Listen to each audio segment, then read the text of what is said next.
itu terima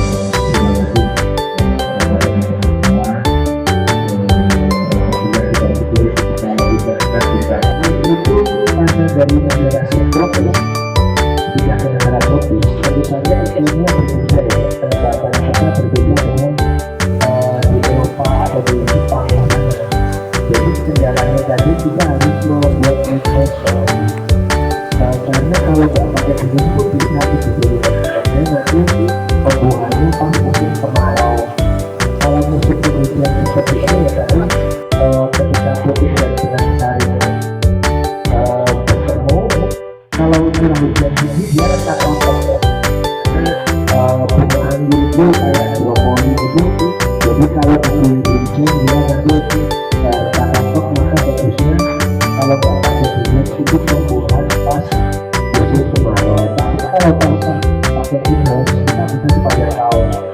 Ini musim hujan aja tetap kita bisa pakai.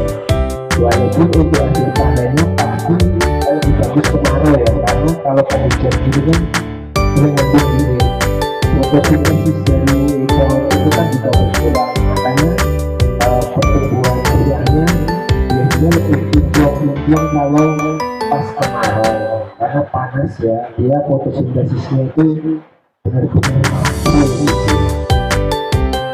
Terus untuk udaranya kalau pun hama itu sebetulnya gampang ya diatasi. Jadi hama yang bisa membantu itu biasanya cuma jamur sama angin itu kalau dicapai ya biasanya beberapa kabar itu saja dari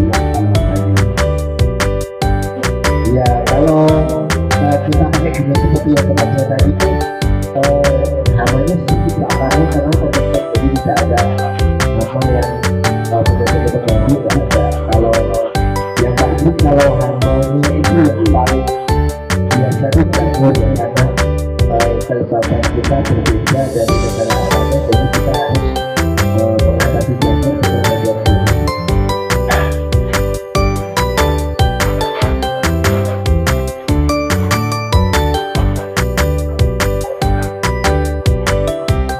Oh ya, untuk anggur polinasinya alami, jadi nggak kayak melon. Kayak melon itu melihat satu-satu, anggur itu nanti bunganya mekar, kita biarkan aja di tempat yang tertutup rapat. Jadi gabungan sarinya jatuh sendiri, itu udah lari sendiri. Jadi alami di tempat yang tertutup itu jadi buah gitu.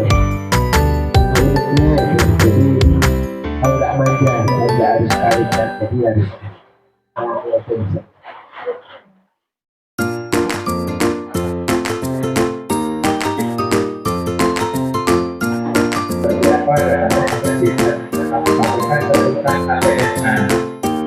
Kalau ini kabupaten ini baru kita tani untuk dari beberapa bulan pokok, tapi nanti barangkali memungkinkan hubungan KTN dan hubungan KTN mungkin bisa saya bawa ke sini Pak, itu negara yang bukan provinsi. Kalau di Indonesia itu provinsi, itu anggur ini di gambar itu yang kita berikan itu berasal dari negara subtropis atau negara Pak musim. Jadi semua impor ya, jadi anggur itu tidak ada yang lokal.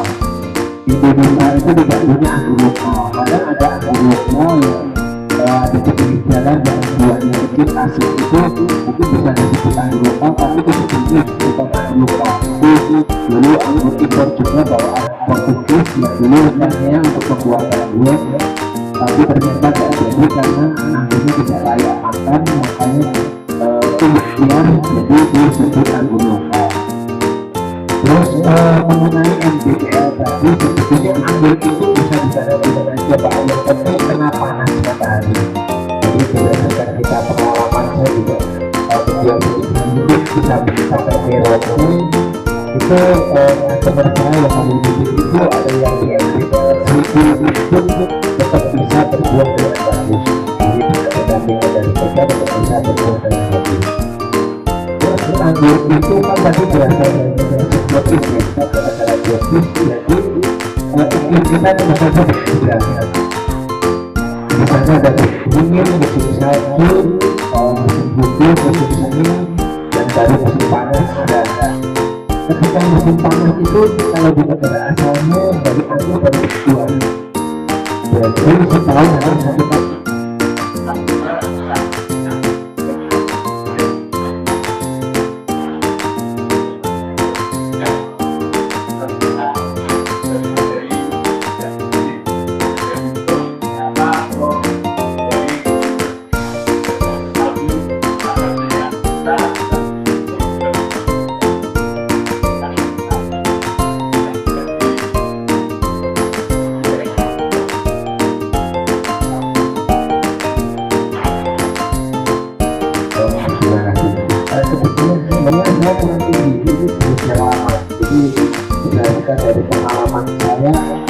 di sini sirkulasi udaranya cukup bagus. Jadi makanya untuk anggur itu butuh minimal 9 daun untuk mengisi satu kadar buah. Jadi ketika ada buah, ketika sudah ada 9 daun itu 9 daun itu udah jadi opor untuk memasak dunia gitu. Jadi ketika nanti ya minimal membutuhkan 9 daun. Jadi semakin banyak tentunya makin banyak makanya kita rawat daunnya biar apa, biar pohonnya subur, kuat dan menyimpan nutrisi. Setelah fase vegetatif itu biasanya pupuk yang dipakai itu pupuk kandungan nitrogen ya, bisa pakai NPK yang ada. Vegetatif biasanya 5 bulan berbeda. Kalau saya biasanya 5 bulan atau vegetatif pohon, tapi normalnya biasanya 5 bulan ya pohon lebih siap dulu. Nah setelah fase vegetatif itu umur 5 bulan nanti persiapan untuk pembuahan jadi pruning. Nah sebelum itu sebaiknya kita kasih pupuk yang mengandung fosfat kali, karena fosfat kali itu tujuannya untuk pembentukan sel bunga, penguatan sel akar dan batang, biar nanti ketika ada bunga dia kuat dan bunganya bisa banyak karena terangsang dengan nutrisi yang mengandung fosfat kali. Nah ketika nanti udah umur 5 bulan nanti pupuk kita tadi yang telah NPK dengan nutrisi tadi kita pindah ke pupuk yang mengandung fosfat dan kalium. Pupuk fosfat dan kalium itu banyak ya, banyak macamnya. Ada yang tunggal, ada yang ganda, yang ganda biasanya LKP, monokalium fosfat itu kandungannya fosfat dan kalium. Yang tunggal biasanya pupuk PSP super fosfat yang ditambah dengan pupuk kalium lainnya. Nah tujuannya kita mengasih pupuk itu biar kandungannya nutrisinya bagus dan pembuahannya banyak. Nah biasanya untuk pupuk itu kita biasanya aplikasi 1 bulan sebelum kita pakai. Jadi kita kasih pupuk bisa 1 bulan itu 2 kali, 3 kali atau 4 kali, jadi per minggu atau setiap minggu bisa. Jadi kita tabur atau cover kita berikan pupuk itu. Nah setelah pohonnya makan pupuk itu biasanya pohon karena tidak ada kandungan nutrisi dia akan berhenti tinggi. Titik-titiknya itu udah mulai nggak tubuhnya nggak sesubur sebelumnya. Karena apa? Pohon itu dia udah nggak makan nitrogen lagi, makanya dia pohon itu udah mengandung bunga aja. Nah setelah itu setelah nggak tumbuh itu pohon kita pangkas. Nah ketika kita pangkas pohon itu terpicu lagi karena dia daunnya terbuang, terus dia memicu pertumbuhan tunas baru. Nah pertumbuhan tunas baru itu biasanya bunga.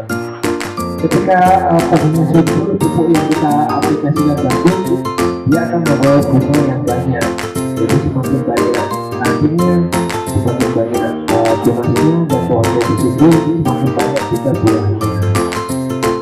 Seperti itu untuk pembukaannya. Nah nanti ketika kita buat biasanya umur 5 bulan kita 1 bulan fase vegetatif.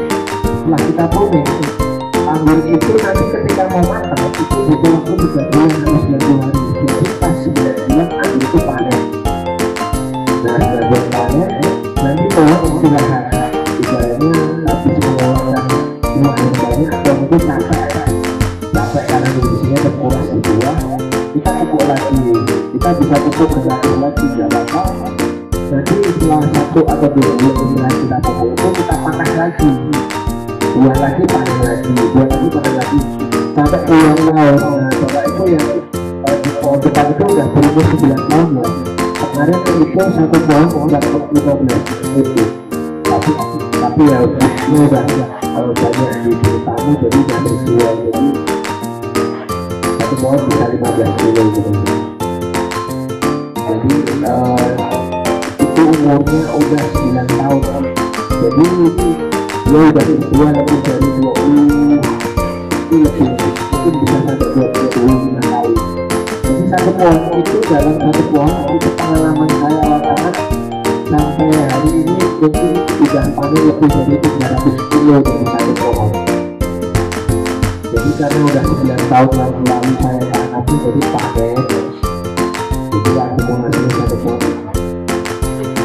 jadi sampai ulang tahun itu dengan syarat ya kita rawat itu kalau ada semut atau amalan yang datang kita bersihkan.